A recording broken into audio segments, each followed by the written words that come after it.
Alhamdulillah Rabbil Alameen wa Bismillahir Rahmanir Rahim wa ashhadu an la ilaha illallah wa ashhadu anna Muhammadar Rasulullah. Dear people, Assalamu alaikum wa rahmatullahi wa barakatuh. Alhamdulillah. How you doing? Alaikum assalam, rahmatullah. Good. Alhamdulillah, day by day, there's a lot of business stuff trying to get organized, and it can put a lot of pressure on your head. So I'm learning how to just kind of like release, but it's hard to release because you will sit and try to figure out the problem for hours. And so I'm kind of on that mode today, but I'm good. This is a part of the journey, right? It's good. Oh, absolutely. Absolutely. And actually, it's a journey that never ends until you end. Because whatever we're trying to do right now, given that when we accomplish that, then that automatically says, فَإِذَا فَرَغْتَ فَانْصَبْ. When you're free from your immediate task, go after something bigger. So that's life. So we signed up for it. Let's do it. Make it happen. Yes. All right. So so we went to the deep end of the pool today. I see. So alhamdulillah, well, I mean, it's right inside of the subject. I mean, literally, I mean, literally, in the words of the Quran, it is the subject, and it is something that needs to be understood. You have to understand it in order to move it out of the way as a mental, spiritual obstacle, right? Ignorance is an obstacle, right? And whatever it is that you don't understand that you must understand, which is a part and parcel of this journey that we're talking about, then you're going to stumble. You're going to stumble on that. So we want to get that stumbling block out of the way. And you're going to bring your part of helping to move those stumbling blocks right now. Yes. So, Assalamu alaikum. Thank you. Alaikum assalam wa rahmatullah. أعوذ بالله من الشيطان الرجيم بسم الله الرحمن الرحيم أشهد أن لا إله إلا الله وأشهد أن محمد رسول الله. Assalamu alaikum wa rahmatullahi wa barakatuh to all of our listeners on Blog Talk Radio, as well as those joining us live via YouTube and Facebook. I am Hajja Kamila Shuaib, and I'm honored once again to be able to meet and experience this space and this time of reflection with wealth creation preservation. This has been, I'm going to invite you in on a journey with me. This has been as you all know, I'm an entrepreneur, and I live the life of an entrepreneur. And it's constantly a farming situation. I always say that entrepreneurs are farmers, right? And to also clarify an additional note to keep in mind is that I believe that every human being is a business. Like when I meet you, I am meeting your business, because the business is about how you show up to the world, what it is that you have to offer to the experience and what have you. It's not always about the exchange of dollars, but you are a walking business, right? And to be an entrepreneur means that who you are is now manifesting itself outside of yourself in an external experience through your products, your service, what it is that you create, what it is that you teach, whatever that area of entrepreneurship is. And so there is this desire for growth, right? And I believe that with many entrepreneurs, and I'm saying specifically even for myself, that as you start to see the needs of the community, or you see the needs of your family, or you see the needs of just your livelihood, those needs come up, then it strikes up a drive within you to supply those needs. And you see your business as a means of being able to feed the many facets of your existence. And it can be very challenging. So like this week I'm having like heavy technical issues with, with my website stuff, and the demand is raising, but even with the demand raising, I'm like my systems are not aligning with the demand. So you naturally, your human response is to get nervous, to have a little anxiety, because there's this idea that the visual that's coming to my mind is like all the fish are coming ashore, but you don't have the container to catch them, right? So you are just like doing the best you can to find a way to gather up what you can while they are literally running towards your fishing net, running towards your fishing hook, and you are still trying to get the vessel prepared for the capacity of what is coming through it, right? And so it could cause a bit of anxiety. Like you kind of feel like, okay, this opportunity may not show up again. I need to be prepared for it. And then something shuts down. The string on your fishing rod breaks, right?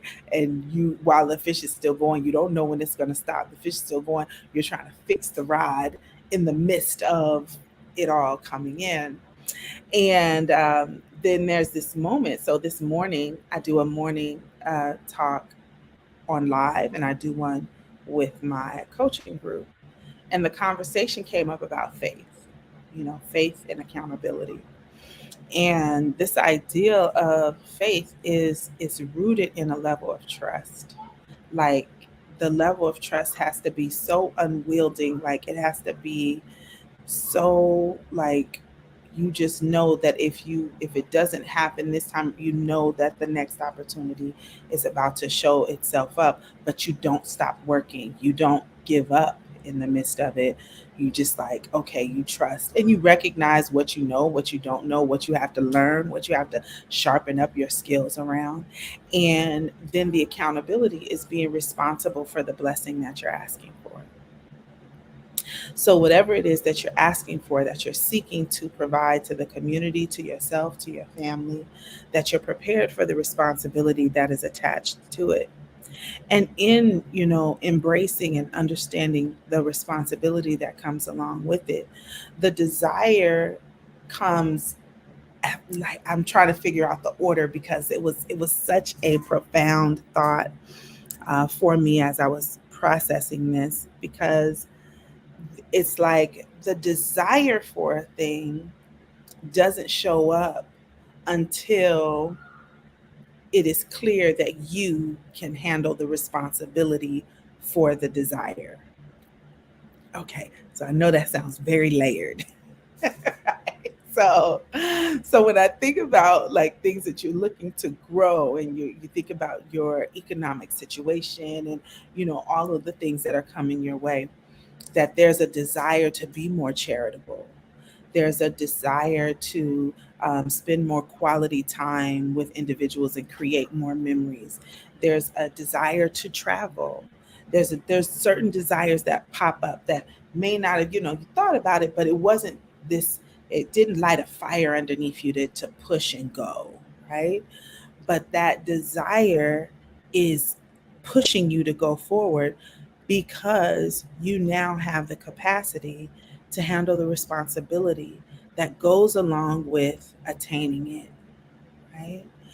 That sometimes the real strong desire for a thing does not really pierce your spirit heavy enough until you are ready to be responsible for it, to where it's like you lose sleep over it, to where you are just like, trying to figure out every prayer you could possibly say for it, when you're trying to figure out what every book you could read on it. You're looking at for all of the additional rituals that will support you just getting your body prepared for it, because it's like this is a nonstop push to the end. This is like quitting is, it's like either it's going to work or it's going to work. Like there's no other option, right? But that desire is only upon you and on your spirit because you now have the capacity to be responsible for it, right? You have the capacity to be responsible for the sacrifice necessary to reach that next level, to achieve the next thing that you're asking for. And just like the imam said, like even once you reach it, it's there's a that is the floor to what was once your ceiling, right? So you'll reach a level and it is now your floor, but there was a time that that floor was your ceiling. So what is that for you? What is that idea? If you're thinking about a thing that you want to achieve, if there's a level of financial freedom that you're seeking to attain, if there's a level of community or family that you're seeking to achieve, and if it does not rock your very core to where you are trying everything to ensure that you get there, the only reason why you haven't gotten that drive to meet that desire is because you don't have the capacity for the responsibility of the thing you're asking for, because you would be pushing hard for it. And this is why I really appreciate athletes, like to hear the story of the athlete, to hear their drive for the win, right? And that the win it required more than just practice, play the game. No, there was an ongoing journey. There was sacrifices. There was, I need to get someone that could coach me on my, I don't know, my layup or my three-pointer shot. I need to get up an hour earlier before practice and practice before the practice, right? And practice after the practice. And when I'm not practicing, I'm studying the video. I am checking it because my desire and my drive for the win, I'm ready for the responsibility of a champion. Yeah, I don't know about y'all, but that moved me in a very different way. Are you ready for the responsibility of a champion? Or are you just like, I just want to get by this week? I just want, let me get through the week. Let me make it through this moment. Mm-mm. Champions don't move like that. Champions go above and beyond the call of duty. They do more. They stretch more. They endure more pressure, because there's a bigger responsibility that goes beyond just what they do on the court. It's in life, period. So what is that part of you? Are you ready for the responsibility of championship? Because it's uncomfortable. Don't feel good because you got to go to bed earlier. You got to read more books. You can't watch as much TV. There's things you got to shift. There's places you have to be. There's sacrifices financially that you have to make to ensure that you can be in the rooms where the conversations are taking place, right? Because you're making these shifts, and because your faith allows you to recognize it's going to be all worth it. You may not see it just yet, but you know that it's all going to be worth it. So sometimes we're not willing to push hard enough when we see that the community needs a new building, period. When we see that the community is, getting older and we still don't have a senior facility. That's because your desire does not meet the need. Because if your desire to want to create the school, the senior facility, the credit union bank, the whatever, if your desire meant that, you would have constant restless nights. You wouldn't even have time for all the little petty conversations that you make time for.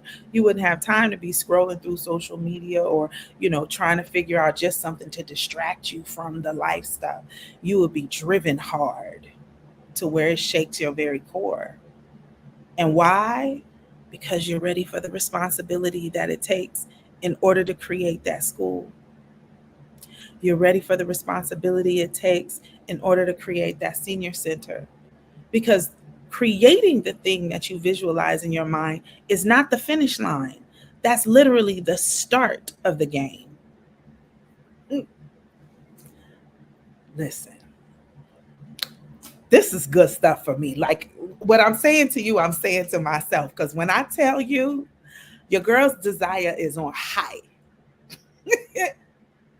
High, it's on high.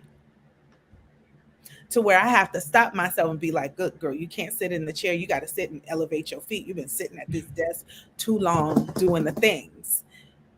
Time to eat. You got like you haven't even eaten yet. Like it's time to eat. Like take a pause. Go eat dinner. It'll be here when you get back. Like, and all I can say to myself is Alhamdulillah Rabbil Alameen. Because there was a time when my desire was not that high for the thing. There was a time when I didn't have this level of drive. Why?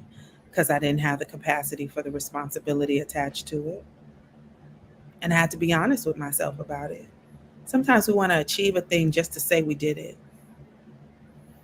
I want to achieve a thing just to say, oh, yeah, I did X, Y, and Z. Okay, and you still ain't in the game. We're trying to get in the game. Once you get it, now you're in the game. We're not even in the game yet. And I'm talking about yours truly as well. Me and everybody else that's on, we ain't even in the game yet. Like us having wealth creation preservation is so we can get in the game. And if your desire is not meeting up with how for real, this is when we really talk about building legacy, when we really talk about building ummah, when we really talk about investing and engaging this earth so heavy that even when our physical body is not here, the energy of what we left here is still here. If you're not there yet, it's because it's you need to be asking Allah. We need to say, Allah, give me the capacity to be able to be responsible for the blessing. Because that's the only reason why that desire is not piercing your very spirit, because you're not ready. So what is it going to take for us to be ready? What will it take? How bad does it have to get for us to just be like, nope, no more, not doing it? What will it take? Or are we just trying to get by? It's just like, well, I've ran out of time.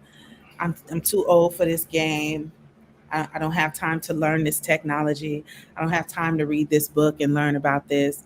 I'm never going to make it on the, I don't know why I'm saying Grammys, but I'm never going to make it on the big stage of whatever. I can't catch up to Elon Musk. Okay, so your faith is not strong enough to be responsible for the blessing. Because if you're comparing where it is that you're at to what someone else is already doing, you already lost the game. You're not even on the road to the championship. You're not even on the road to the championship. Because who said they were the standard? Who said that Oprah was the standard? Who said that Elon Musk was the standard? Who said that Bezos was the standard? Who said that? You did? That's small. Your game. You play your game, your long game. Because what we see that, media puts a magnifying glass on what they want us to put a magnifying glass on in order for us to be distracted from our very own ability that Allah says we have access to. So now we just got to say, Allah, strengthen my desire to a point where it is absolutely unwavering. Let that be the confirmation that I have the ability to be responsible for what I'm seeking to establish within the community, for what I'm seeking to establish for humanity. Let it be a confirmation that you trust me with this role, that you trust me with this task. And then I ask you to preserve me in it. I ask you to make me strong in it. I ask you to send me the support necessary in order to continue to execute this task. I ask you to give me the energy to make those saids until you give me that zamzam. I ask it because I believe it's there. I'm not just going to sit here and just wait. My desire for surviving and creating community is so huge that I can't sit still. And in me not sitting still, you bring forth all of the resources necessary for me to be successful. But the success was always there. I hope y'all picking up what I'm putting down because I needed this message. I'm gonna have to take a moment to write all of this down and really give myself a breath in the midst of all of this as I continue to navigate this journey. And it's because the community, wherever your community is, my community that nurtures me, that I'm part of, that I worship at physically, I'm a part of the greater community, absolutely, of students of Imam W.D. Muhammad Rahimahullah. But I'm saying like my garden is at Masjid Al-Warathin in Oakland, California. And it is being in that environment that nurtures me to drive and push harder. It nurtures me and inspires me to move harder out of gratitude of what they have given me to be able to take on what's next. They entrusted me with a baton in this race of life, right? They entrusted me. And so I feel a sense of responsibility. And in that sense of responsibility, it's not because they trusted me, it's because Allah further put me in a space that garnered me earning the trust of a community. So what community are you a part of? Does that community inspire and motivate, set the spark forward for you to really dedicate yourself to the desire to create ummah? Does it? If it does not, you might want to take a close look at that.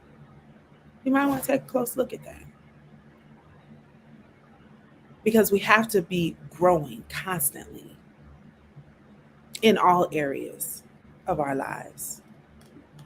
And that in your growing, you become the evidence for others to see that this way of life, you allow them to bear witness to the greatness of Allah. Because you showed up full. You showed up undeniable, like, oh, Islam do that? Absolutely, it does. You coming? Don't you want to establish a life that reflects this way of life? Instead of pointing the finger about, look at what they doing, look at who doing, look that doing. It's like, okay, you're looking at what everybody else is doing, but we still not building. Where's the building happening? So sometimes we got to stop pointing the finger outward and really look inward.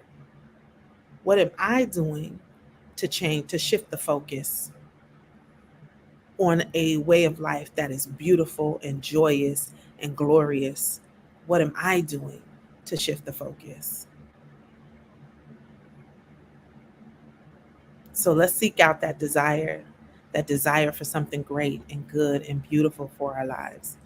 And then when that desire hits you in a way that is unwavering, then we now know that Allah is showing us that we have the capacity to be responsible for that blessing that is on the other side of that desire. And with that, I'll call the man back into the room. All right. Let me get all my ears on and give you a tech beer on that. Low expert. Tech beer for the ear, okay? Anybody, in fact, this is. Let me run through just acknowledge folks that's online before I just take off. Brother Jerome, alhamdulillah, assalamu alaikum wa rahmatullahi wa barakatuh from both of us. Deshaun Farad, alhamdulillah, assalamu alaikum. Anthony, assalamu alaikum. And Al Islam in the United States, that's a big presence there. Assalamu alaikum to you. Alhamdulillah. And Imam Joel had brought some fire to the table. So he said, Allahu Akbar, straight fire, my sister, straight fire. So, alhamdulillah, apparently he's been dealing with that subject matter. This is his season, I guess, relative to that. Yeah. So, mashallah, so he touched on a great chord for him and for us. Alhamdulillah, beautiful, beautiful. I'm going to push on. I mentioned this one thing. There was something that you're saying about, you're talking about coming early before the practice, practicing before the practice, practice at practice, and practice after practice. Right? That's that Mamba mentality. That's Kobe. Mamba. Right? That's his thing. Listen. Yeah, that's it. It's a whole system. Recently, I heard a kind of statement made that I gravitated to. He said, "The more you sweat in training, the less you bleed on the battlefield." And that's something.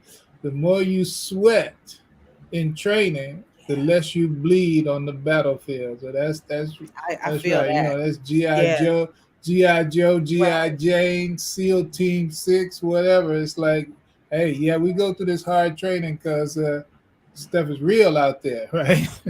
Right. So alhamdulillah. Let me push on down the road and deal with the devil here. All right. I'll see you on the backside, inshallah. Absolutely. All right. Alhamdulillah. So alhamdulillah, this subject matter, is directly in line, but just very early on, the issue I've just had this desire for, come on, we need to be real clear on what does it really mean to make a deal with the devil or sell your soul to the devil. There's so many things in this world that we've just been lied about and that's been diluted. I think about that punchline in the movie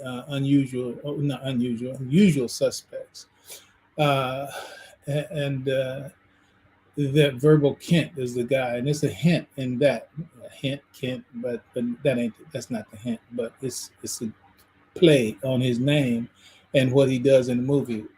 I'm really just trying to get to one punchline. I do get a little distracted because there are so many beautiful little bobbly things there. But Verbal, okay, his name is Verbal. He's the narrator of the whole story, the Usual Suspects, right? Verbal. Okay, so you're already talking about words. Verbal, right? And then Kent, the whole idea, Kent, that connects you with Clark Kent.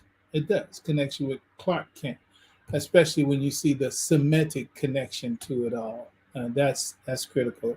So Clark Kent, that's Superman, but during the day he's a mild-mannered newspaper man, a mild-mannered journalist. So his business is working with words, right? And he works for the Daily Planet. So his control is over the whole world. Why? By the stories he tells and the spells he's able to cast with his verbal powers. That's what verbal power. Bottom line, when it goes, you think he's all crippled, etc. Think he's all weak, and think he's insignificant when he's the one that's running the whole thing. And that's how the Jacobite operates, and that's how Shaitan operates in our life and in our world, if you will. He said that the greatest victory and the biggest trick of Satan was to convince people that there was no Satan. That was the trick. He's like, there is no Satan. And once you buy that, then ain't nobody looking for him. Nobody's looking for Satan because there ain't no Satan. Okay. So alhamdulillah, so that's his biggest trick. But rather extending that the point, is that no, there is a reality. There's a reality to say. Now I will tell you, we did a series. I don't care, at least a decade ago minimum. And yeah, decade ago, we had the Satan series. We had the Satan serum. We had Satan as an opportunistic disease. These are series that we did many years ago. And inshallah, at some point down, whatever, they'll come back on online. They'll come up again. But the point is that we just got to understand it. But now, in the vein of Solomon's wealth, right? Solomon's unprecedented wealth and wisdom and power, etc., and him being a personification, a reality, and a personification of a potential that's in all of us. It's a little more of what Allah subhanahu wa ta'ala has given us as the map of reality, Solomon and his powers, etc. And it's a model. It's not to be such that something that we sit down and we just look at and glory in or even worship. The personality and the power and the prowess and the great success and the prosperity of Solomon. No, he's modeling for us how it happens. So we're gonna spend some time just going on through with that. So I'm going to make it just a slow walk, and whatever we cover, that's how much we covered today. And inshallah, because it's going to be the subject until we kind of exhaust the wisdom and the wealth of Solomon, that Allah subhanahu wa ta'ala, as an understanding that Allah has revealed in the Quran. There's something that I'm looking for. Let's move on. It'll come back to me. So let's share this screen here.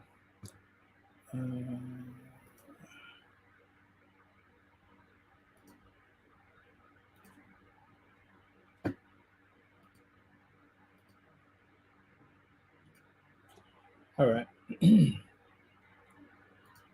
Let's just walk through this. Now, the expressions from the second chapter, the 101st and 102nd verses of the Quran, second chapter, 101, 102 expressions. And when came to them an apostle from Allah, confirming what was with them, a party of the people of the book threw away the book of Allah behind their backs, as if it had been something they did not know, right? As long as what was revealed was supporting their particular point of view. When we said people of the book, this can include Christians, this can include Jews, people who had received the revelation before, right? And so now it's saying, okay, who were they? Who were they acting like? And what is the model of them? He said they followed the evil ones. They followed what the evil ones gave out falsely against the power of Solomon. Am I missing something? What gave out falsely against the power of Solomon. Okay, so here's the situation. Just reading from the simple expression of it is that someone is lying on Solomon's power. Get that, make a note of that. This 102 is saying someone is lying on Solomon's power, meaning that just like the charge against Jesus was, according to the Bible, that his power was the power. He does these things, these quote unquote miracles, some of which Allah mentions in the Quran about Isa, Jesus, alayhi salatu wasalam.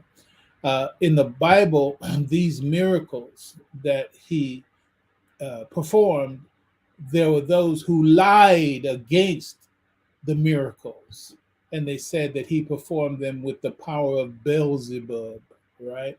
So it's like he's using evil to do these amazing things. Okay, what's the same with the case of Solomon?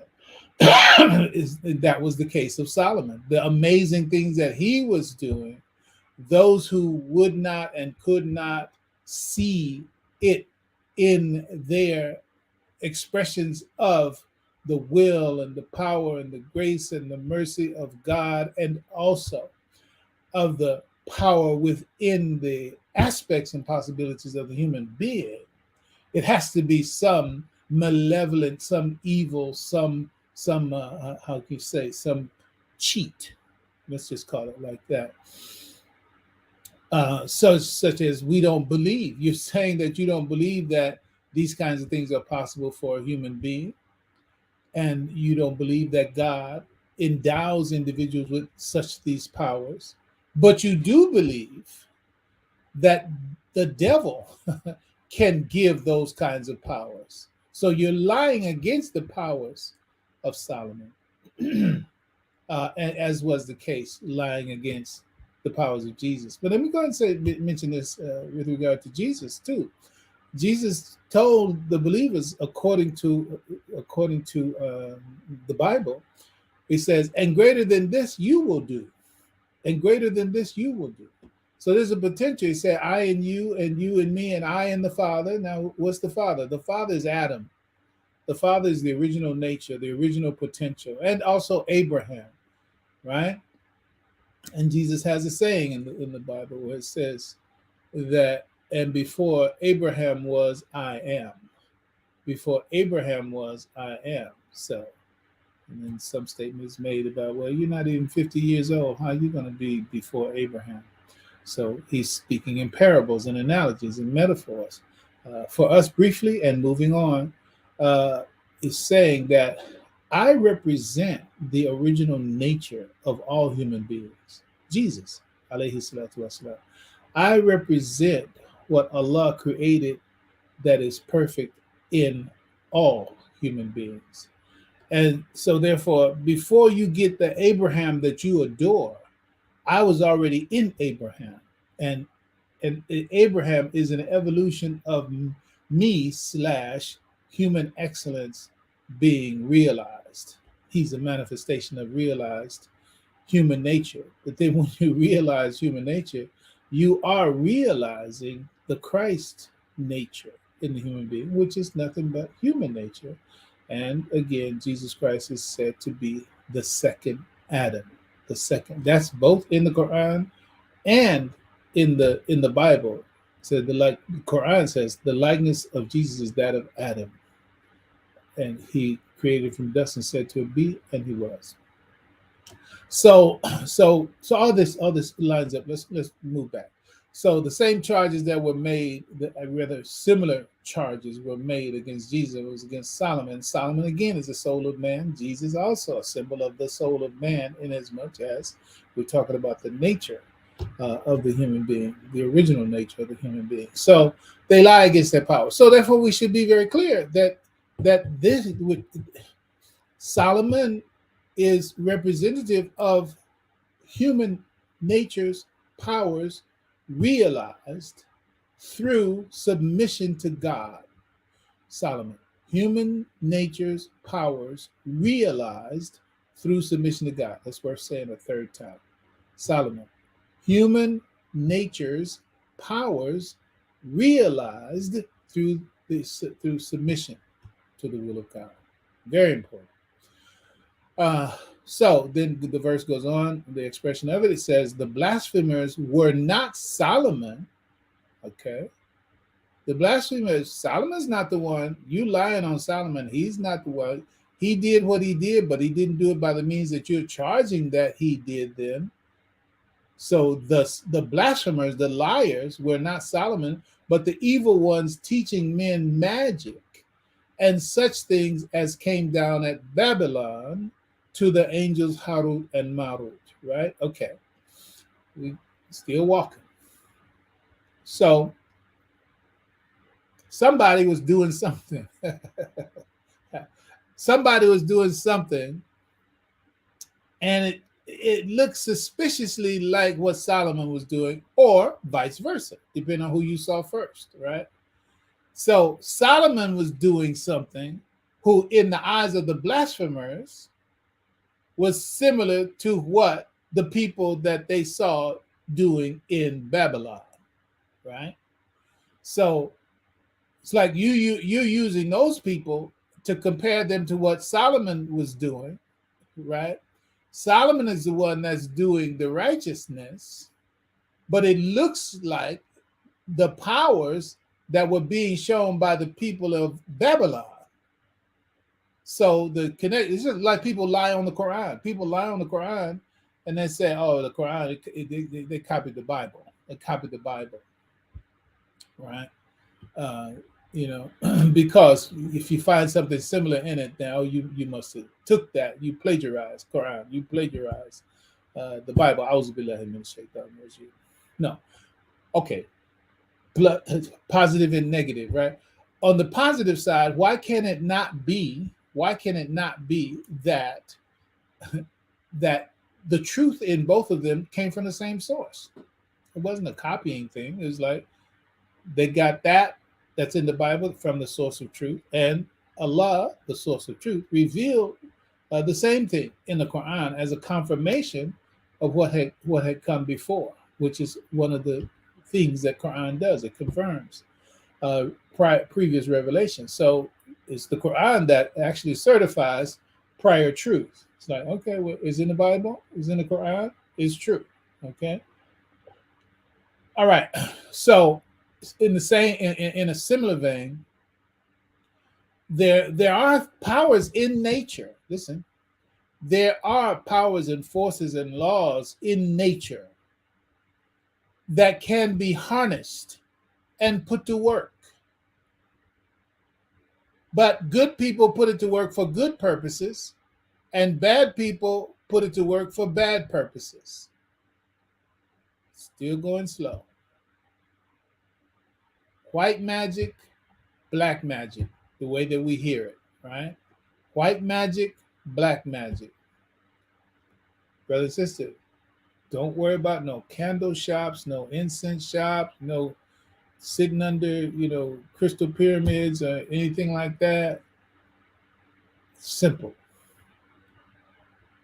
Black magic is using the knowledge of the nature of things, human beings, and immaterial, and material creation. That is human nature and material creation, using the knowledge / the science of human nature and material reality or nature, but using it over the heads of the people, using it on the people and against their interest and against their good destiny without their knowledge. Because of course, if you have malintent and then you tell them what you're doing, well, then you're not going to get away with it, right? So therefore, the black magic is using the science, the knowledge of the nature of human beings and the nature of material creation, but using it against the human being, their human destiny. That is, you using it as a means of deception, right? A means of delusion. That's black magic. White magic is essentially having that same knowledge, but enlightening people about it and enlightening people through it and giving it to the people so that they can use it as well, not barring them from access to it, not hiding it, but making it available. So that's quote unquote white magic. That's some other comments about magic. So magic, that magic, which is particularly that black magic, that is what is forbidden. That is what is forbidden. And even if someone, quote unquote, does magic, but then also explains this is how it works. They don't leave you deluded, deceived, etc. They break the delusion. They break the illusion by saying it's simply this. This is how it's done. So now it's no longer, quote unquote, that magic, black magic, particularly that's just deceiving. But okay, so it says the blasphemers were not Solomon, so they're lying on Solomon by making a false comparison, a false correlation between what they saw coming in the power from the power of Suleiman that seem to be like what they had in Babylon, right? Suleiman, Babylon, right? But neither of these, the Harut and Marut, these are angels. So Allah subhanahu wa ta'ala, He has His servants of all kinds. You have servants, the servants of God, and Quran says, no one knows the forces of God, right? So these angels, them in and of it, are not evil, but they are a trial. And that's literally what this said. And just like knowledge is a trial. Money is a trial. Everything is a trial. Really, just keep that list short. Everything is a trial. But in this particular case, there's a certain knowledge, and people can be hungry for a certain knowledge. But if you hunger for that knowledge in the wrong way, with the wrong intent, and then you embrace the knowledge in the wrong way, again with the wrong intent, you apply the knowledge in the wrong way with the wrong intent, well, then now you're the one that made it dark. You're the one that made it evil. It was not evil in and of itself. It's like using a scalpel for a surgical operation or to commit a crime, right? So it's like this is the laws of nature, the powers of nature. You can use the laws of nature for good or for evil. It depends on how you approach it, all right? So God is saying, even those angels that tested these people with this knowledge, they told them, said, we are only a trial, so do not blaspheme. It's like, I'm telling you, it's like this will be a problem if you lie on and or with what we're bringing, right? And so this is God saying, it's not Solomon, nor is it the angels. It's the blasphemers that abused and misused the knowledge. The verse goes on. This is 2:102. They learned from them the Harut and Marut. They said, here we are. Here it is, but it's a trial. They learned from them the means to sow discord between man and wife, but they could not thus harm anyone except by Allah's permission. So remember, Shaitan, let's go with Shaitan as well. Where Satan said he's going to come at them from the right, from the left, from before, from behind, etc. And God says, that's fine, but you will not be able to get the mukhlisina lahud-din. He said, whoever follows you, they can go on and follow you. I'll fill hell with you and them. So you have the permission to take those that are not aligned with my will, right? So the harm that you do, you're only harming, and you're only in the position to harm, and you only have the power to harm the people who put themselves under your power. And we've gone into those verses as well. That Satan said, I had no power but to invite you, and then you responded. So don't blame me, blame yourself. So Allah has given the permission to Shaitan to have his way with, though literally God has said this, to have his way with those who follow your seductive voice. All right, so God says it, and he tells us, he reveals what Satan says. He says, God made you a promise of truth. I made you a promise and I betrayed you. So I can't help you, you can't help me, so don't blame me, blame yourself. Right? This is Quran. All right, so it says of such people, he says, and they learned what harmed them, not what profited them. Now, I know you can get a lot of shiny baubles, a lot of shiny things, but that's no profit. And as the piece that we played in the beginning of today's broadcast, it ends with a citation from Matthew of the Bible, where it says, what profit a man if he gains the whole world but loses his own soul, right? So it's like, that's no profit. You can have all the shiny things, but you've lost your soul in the process. That did not profit you, right?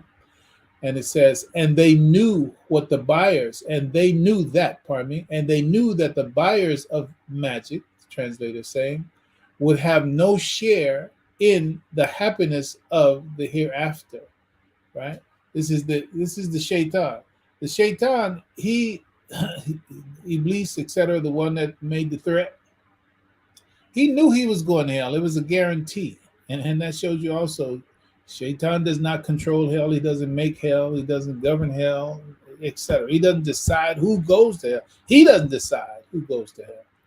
Because there could be, and are, and will be people who, by all accounts, would deserve hell, except for the account that Allah grants His mercy for His own reasons, and saves the person who, for all intents and purposes, should go to hell.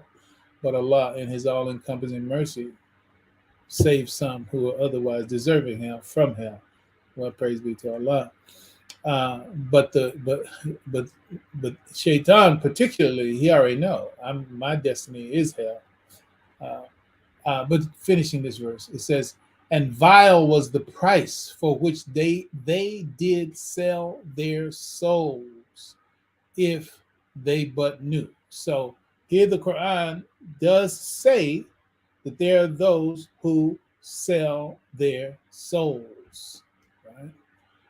And if you sit with and spend some time with this verse, and we haven't even touched on the Arabic, right? If you go into Arabic, then you're entering into I used to say an ocean, but no, you enter into a galaxy of knowledge dealing with the Arabic in the context of whatever it is addressing, because everything is universal.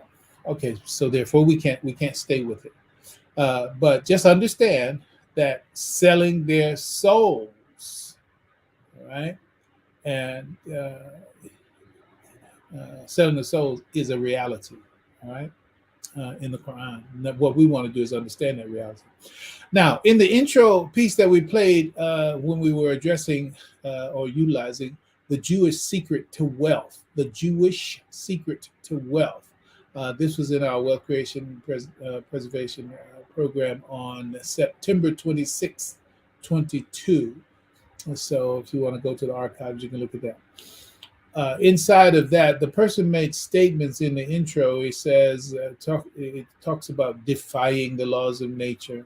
And in the presentation, it spoke of magic, secret code, hacking the matrix, etc., meaning that this is what we're giving you. We're going to give you what defies the laws of nature.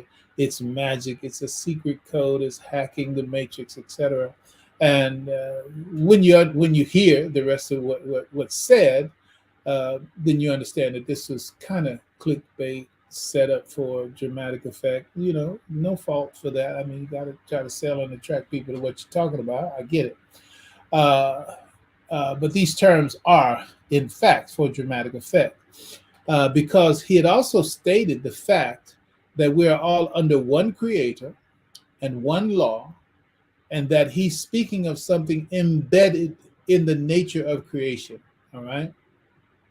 This is most important, brother and sister. We are surrounded. We live in. We are indeed the powers to do whatever it is that we are hoping and intending or aspiring to do. It's around us and it's in us. It's just that we don't know, and we haven't either activated, evoked, or stimulated, or elevated those potentials to capacities, right? You can have capacity, you have those to capabilities, better say.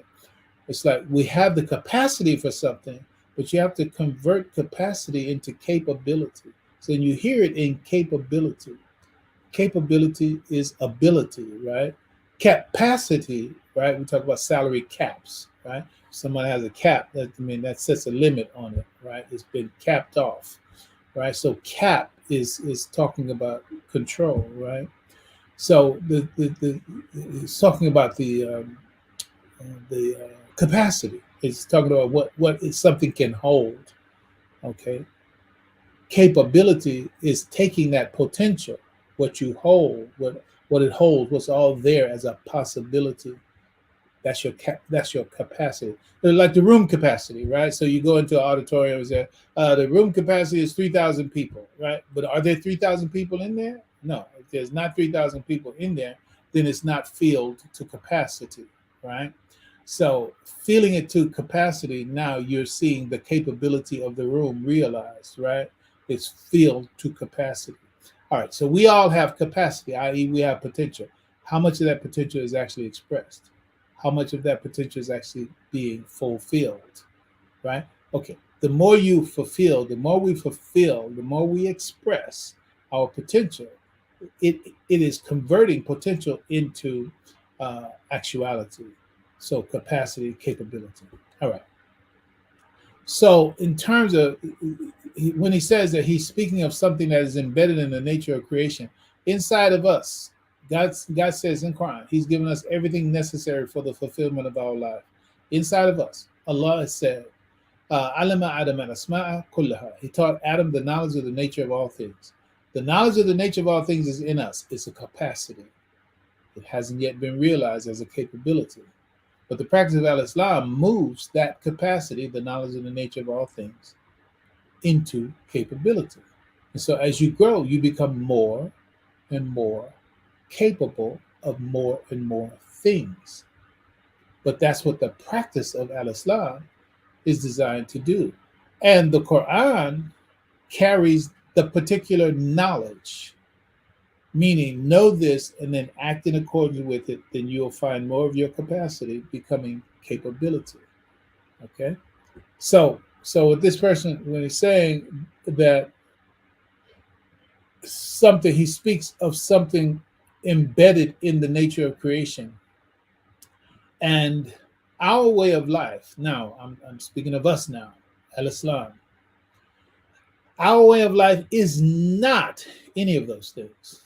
Our way of life is not magic. Our way of life is not secret. Our way of life is not a hack in the matrix. Our way of life does not defy the laws of nature. That is Al-Islam. In fact, it defines and is defined by the laws of nature. Deen al-Fitr. Deen al-Fitr is a way of life that's based on the original innate pattern in creation. Deen al-Fitr. That's our way of life. And that's why our way of life is the truth. It's the truth. Al-Haq is the reality. It is the reality. All you have to do is just study.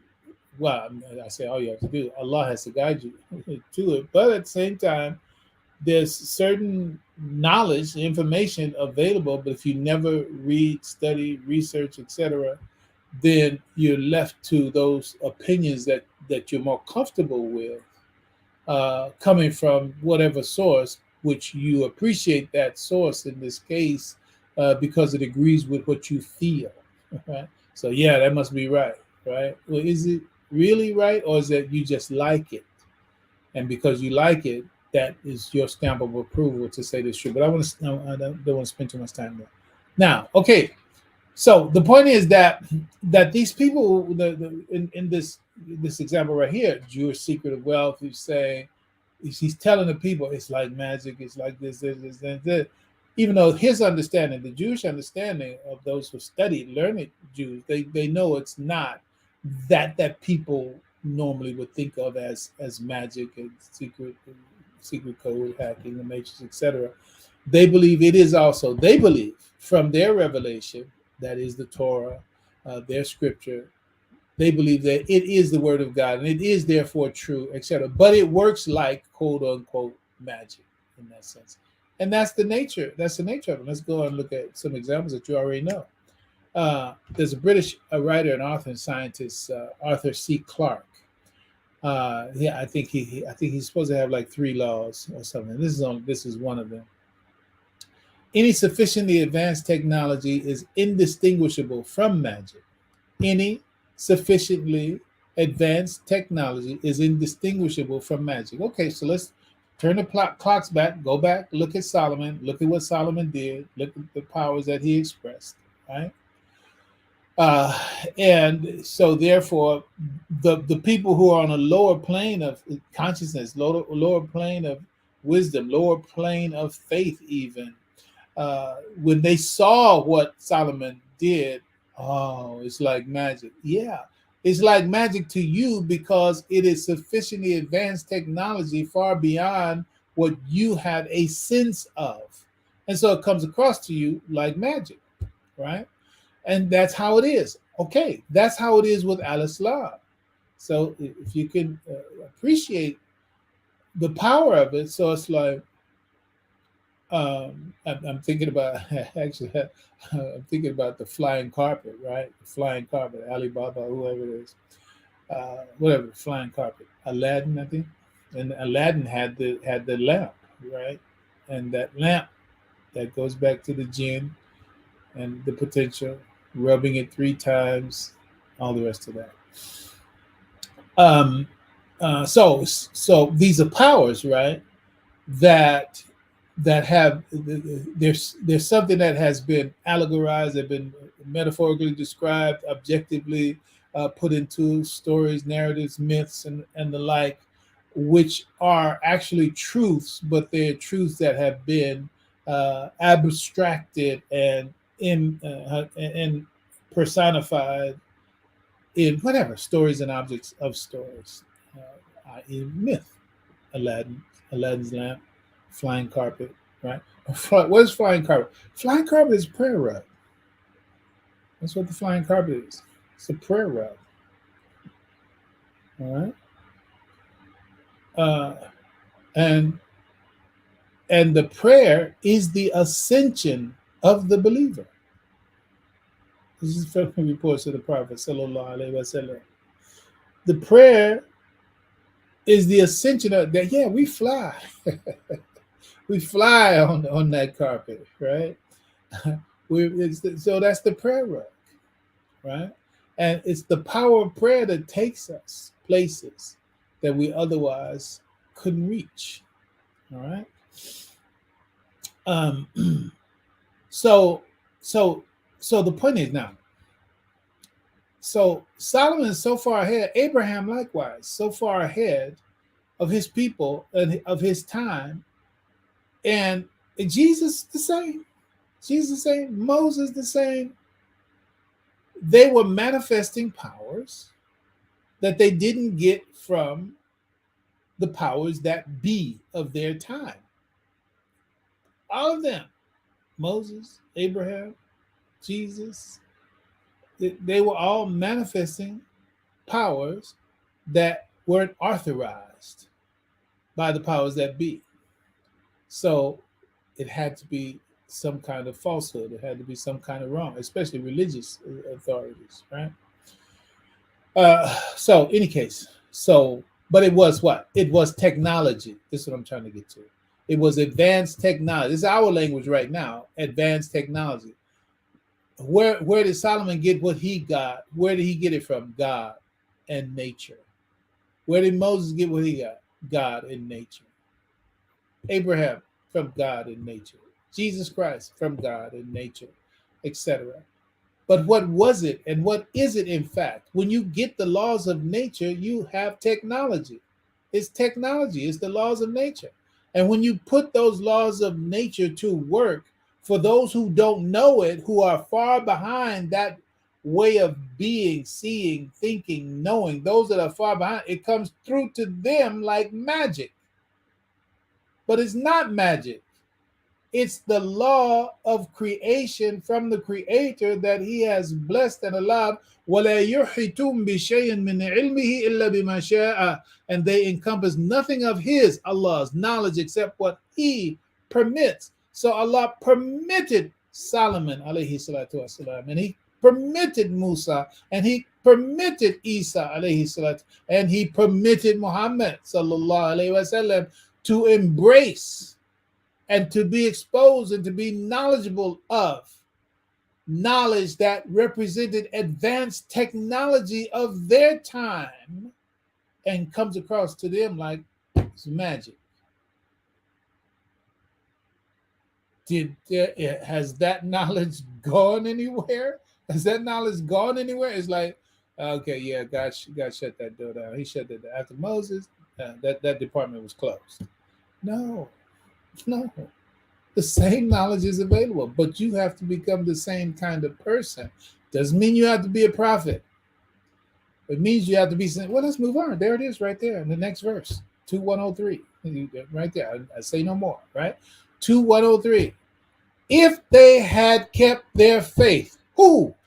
The blasphemers, the one who is lying on Solomon, the one who is saying that he's cheating or that he's using magic or he has a devil, if you will. We're going to get to that. So no, God is saying if they had kept their faith and guarded themselves from evil, far better had been the reward from their Lord if they but knew. It's like you could. We can go back to the previous verse where the verse says, if they knew, or pardon me, and they knew that the buyers of magic would have no share in the happiness in the hereafter, and vile is the price for which they did sell their souls, if they but knew. And so God is saying, and He repeats that if they but knew. So if they had kept their faith and guarded themselves, if they had iman and taqwa, right, protect yourself from evil, far better it would have been as a reward from your Lord. But otherwise, the what you sold your soul for is not profit. And Allah says that early in the verse. It said they barter error for guidance, and their traffic brings them no gain. Right? So it's a bad deal. You made a bad deal. So that's selling your soul. And in this construction, we said, yeah, you sold your soul to Satan, quote unquote, in that sense, in as much as Satan don't get it. You understand? Let's be clear about that. It's like sold your soul to the okay. Well, where's this Satan's soul market at? Well, he got all these souls. Where they go? Forget about it. It's not true. It's just a statement. The idea is that you traded a way of thinking, a way of being, a way of acting, and you thought it was going to bring you some benefit, and it did bring you some benefit, but that benefit is only illusory. The benefit is delusional. That benefit is temporary. That benefit it does you more harm than good, and we're going to go on with that. So Moses is an example also of this issue about charges about magic, right? Moses is battling the magicians, and being accused of using magic, 59 through 70. He was battling the magician, but he wasn't using what the magicians were using. He was using what God gave him. And what he had technology that was sufficiently advanced from the magicians, so his knowledge defeated the magicians, literally defeated their knowledge, because their knowledge was not real. Their knowledge was an illusion. Their knowledge was real. Moses' knowledge was haq. Moses' knowledge was reality. And so he was able to break and swallow up their illusion with his truth. Truth comes and falsehood vanishes, and falsehood is ever doomed to vanish, right? Truth comes and knocks out the brains of falsehood. And that's it. So the battle was against the magicians, but Moses wasn't using magic. And here's another thing, just a way of saying it. It says that you can't solve problems at the same level of thinking that gave rise to them, right? If I'm using the same thing that you're using, then I'm not going to be able to defeat what you have because it's the same stuff, right? No, what Moses had was superior, and it was not magic. It was revelation and the power that comes from God by nature. All right. So when we talked about this shaitan, we're gonna just take a few more minutes. We talked about, because actually, let's just connect back. I want you to be clear. The shaitan is not something that we just dragging in here. This is what Allah says in the Quran, speaking of Satan's presence in Solomon's, quote unquote, Solomon's life, kingdom, etc. 38:37 says, as also the Satans. This is what this word is. This is shayateen, the Satans. Kulla bana'im wa ghawasim. Right? And also the Satan's every kind of builder and diver. and والآخرين مقرنين في الأصفاد. So, as also others bound in fetters. And this is the other thing. Just work with that, the 3838, the idea bound in fetters, and others bound in fetters. Do you know during Ramadan, it said that when Ramadan began, uh, uh, the gates of hell are closed and the gates of paradise are open, and the jinn slash shaitan are put in chains, right? Are put in chains. Okay, so what is no evil gets done during the month of Ramadan? Of course, we know that's not the case.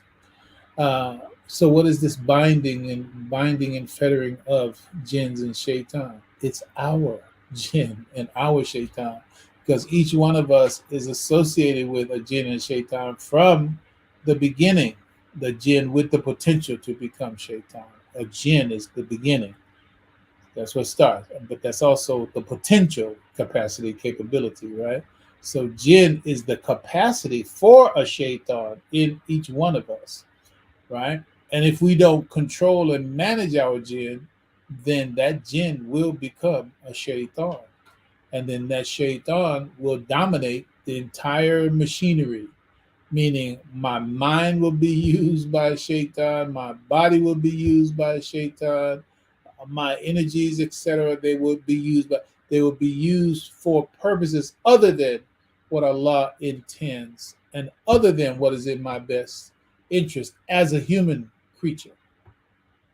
So fasting and salat does the same thing, and prayer protects us from indecency and evil, right? So the practice of salat and the practice of fasting, and yes, the practice of zakat, all of those are ways by which we strengthen ourselves, and by the grace of Allah, we get the power to control. You're not trying to kill the jinn, no. You're seeking to control the jinn so as to be able to get things done, if you will, right? And this is what's being talked about in terms of being able to utilize the energy and the power and the potential that is in the jinn associated with us to serve us in serving the plan of Allah. All right? That's what the Prophet said. Prophet sallallahu alaihi wasallam said, Aisha asked him, "Do you have a jinn?" He said, "Yes, but Allah has helped me to overcome mine, such that He only commands me to do good, and I am free from His mischief." Right. So it's that power, and I'm trying to avoid elaborating a whole lot more. I mean, there's other points. Let me go ahead and flip the slide. Solomon had in his council the ifrit of the jinn. Ifrit is talking about big and powerful. So this is what I'm trying to get to. It's like the jinn that's associated with us that we start out with. Okay, it's small. It's with us throughout our life, right? It don't stay small. It grows, and it grows as we grow, right? And so Solomon grew, right? Solomon became a big person. He grew in all these ways. Also, his jinn grew, also, such that it became an ifrit. And having all these powers that are spoken of here, right? Now, when those powers are not with a will serving Allah with a will. One of the stories of Suleiman in the Quran, where he said he had died, and he was standing on his staff, a sword, I believe it is. A statement. His standing was standing as a statement of authority, right? This is the sign of his power over the jinn, who had been working you can see in the picture language that the jinn builders and divers and doing what they're doing under the authority of Solomon. But Solomon had died. They were still working. But a little creature had nibbled away what was balancing him up, and he fell over. Then the jinn that had been under his authority recognized that Solomon, had even deceived them into continuing out of his wisdom on how to get them to continue to work against their will, right? And that was his power. He had the power that he had control over them against their will. So the shaitan is the one who, if man, you didn't have that gun, that's a jinn with that attitude. It's like, okay, yeah, you can big talk with that gun, right? Okay. Well, in terms of the jinn becoming a shaitan, that's against you. It's that you have to have the power to exert force over those powers that are not submitted to what you represent, who you are, and what God intends to be done, but you're bringing them into that service, right? And so in essence, the ifrit of the jinn, it didn't say ifrit of the shaitan. Ifrit of the jinn is the power of your jinn brought under.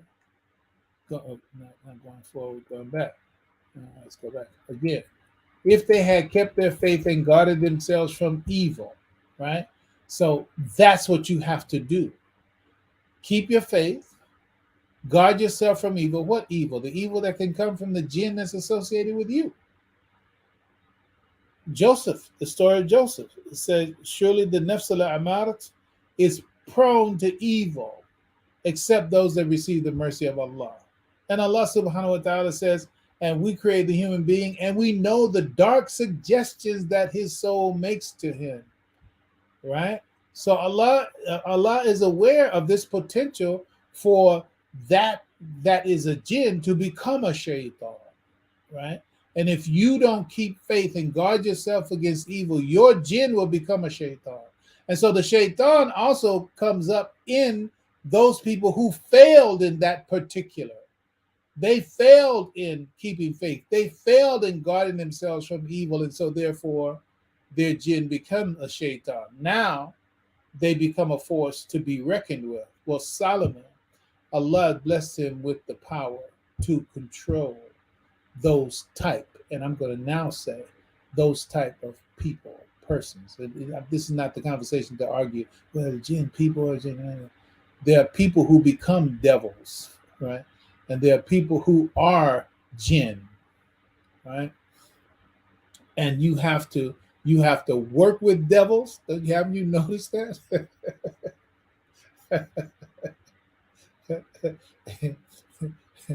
In some of your institutions, I knew she was a devil. No, not because she's white or because she's black. He's black and she's white, whatever. No, it's just that demeanor, disposition, attitude, mindset, character. You're dealing with a devil. You're dealing with a shaitan, right? And if you have an operation and you have a responsibility in that operation, you need to know how to deal with them as such. That was the case of Suleiman, alayhi salatu wasalam. He had that power. Look, if Solomon's kingdom is big as the kingdom is, don't you know it's going to encompass the area where there's going to be a lot of shaitans inside of the domain, inside of his jurisdiction? All right. So it's like the goal is not to quote unquote kill them all, but you have to control them. And then you also have to utilize the powers that they manifest in order to serve the plan of Allah subhanahu wa ta'ala, and serving it, using that to serve the plan of Allah. Again, just like I talk about the scalpel, right? A thing can be used for good or a thing can be used for evil. A thing that could be deemed to be evil in and of itself can be used as a tool, I know I'm getting some philosophical, tender areas, but the idea is, well, let's just go with fire. Keep it simple. Keep it simple. Fire, right? If you don't control fire, then fire is going to burn everything up. It's going to hurt you, right? But you don't want to destroy all fire everywhere. It's like, let's get rid of all fire so there'll be no fire. Well, you got a problem there. You need that fire, which is inherently dangerous when it's not under control. So it doesn't mean because it's inherently dangerous that you need to never let it exist. No, because you got to go back to the first conversation of Iblis to Allah subhanahu wa ta'ala after he didn't obey. How come God didn't just extinguish him at that time? All right. Well, I mean, this is all a part of what we need to understand. I'm looking at my clock here. Now, okay, so I'm gonna go ahead. I'm gonna make whatever statements I'm gonna make about this verse right here, and then what's going on next Monday? Next Monday we're gonna take the next step, which is right here. We're gonna literally be talking about, okay, how does that operate in the real world, right? In the quote unquote in our three-dimensional domain, right? Okay. So let's make this statement. So under the context of deal with the devil, selling your soul to the devil, that's saying that. I've already pointed out to you how in the Quran 2:103, let's reaffirm it. 2:102. It says, vile was the price for which they did sell their souls. Okay, so selling your soul, and I'm saying by implication to the devil, meaning i.e. the devil's way. Khutwa shaitan, following the footsteps of Satan. That's you sold out and you went the way of shaitan, right? You sold your soul. That's effectively, in principle, what it means. Okay, now here, this is a reaffirmation also that there are situations in human life where people partner with the devil.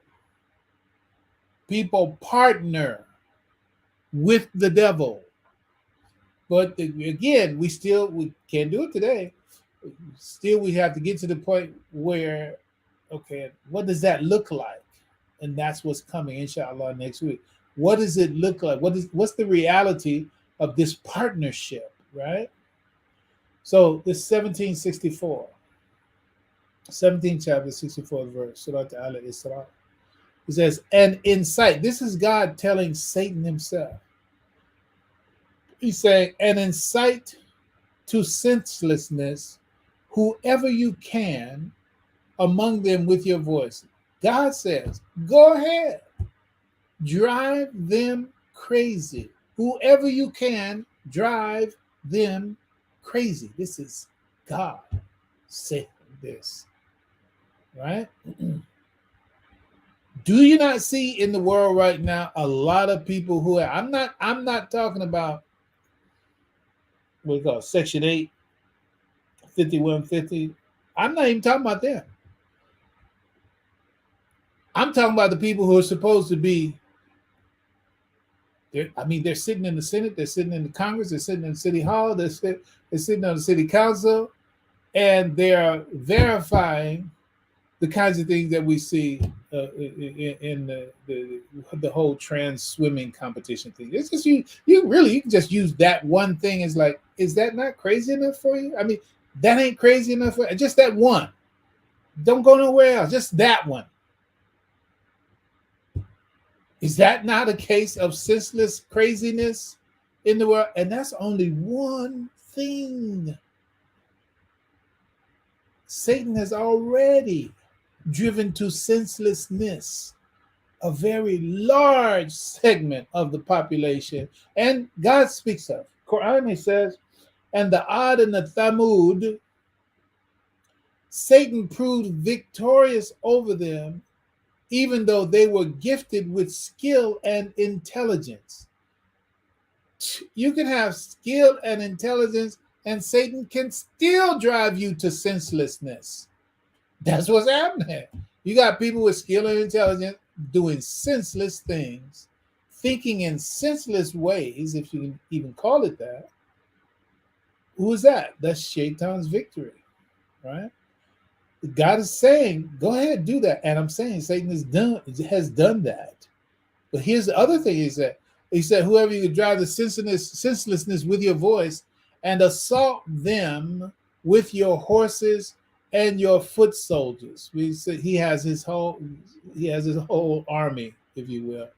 He has his army of imps, if you will. And that's what he's assaulting people. You get assaulted from we are being assaulted from the right, from the left, from before, from behind. Those are four things, right? Business, politics, education, religion, right?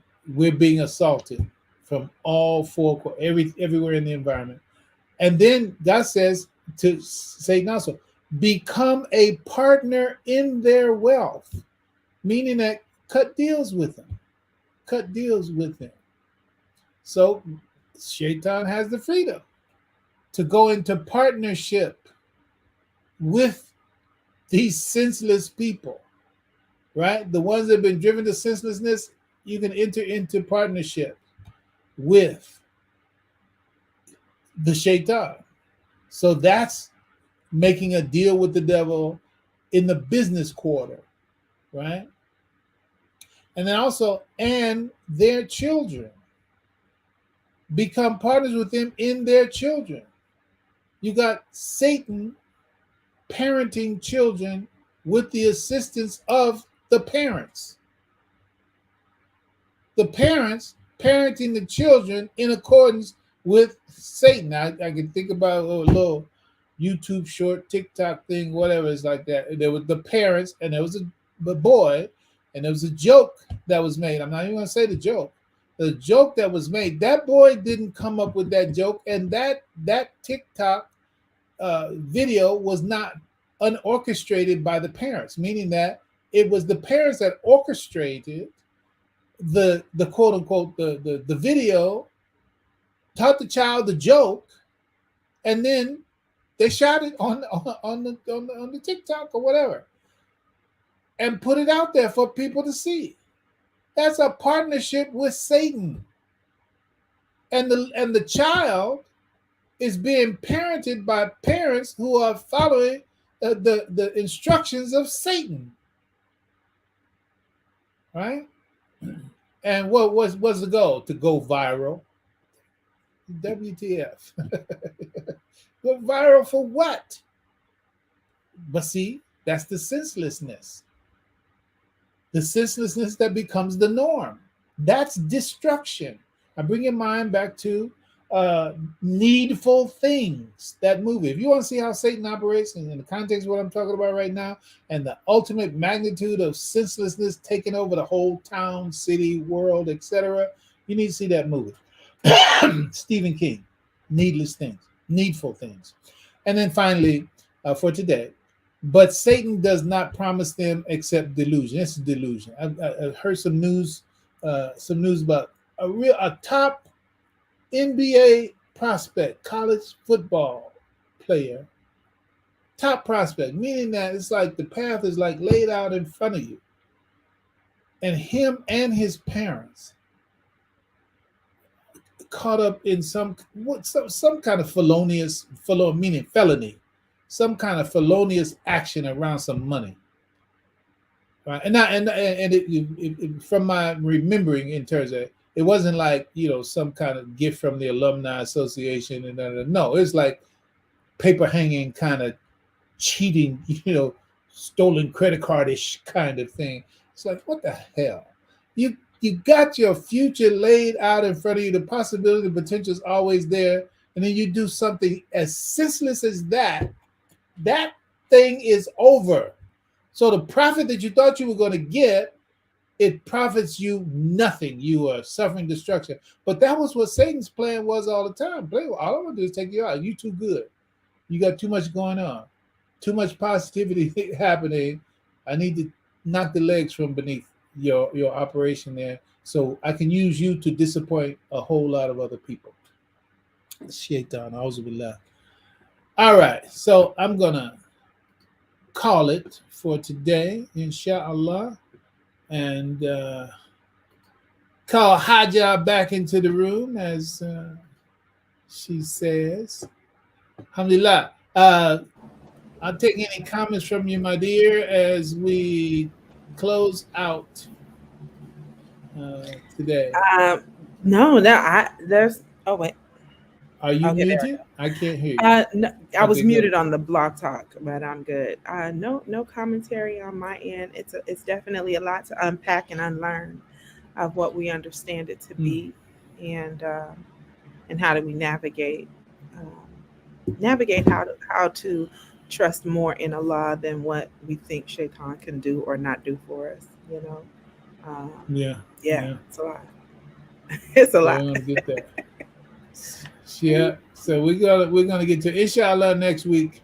We'll get on that, and I don't know if I'm gonna have to put what do you call it, parental advisory on it, because some of the people that some of our people love, they just might have made a deal with the devil, and you might not know it, right?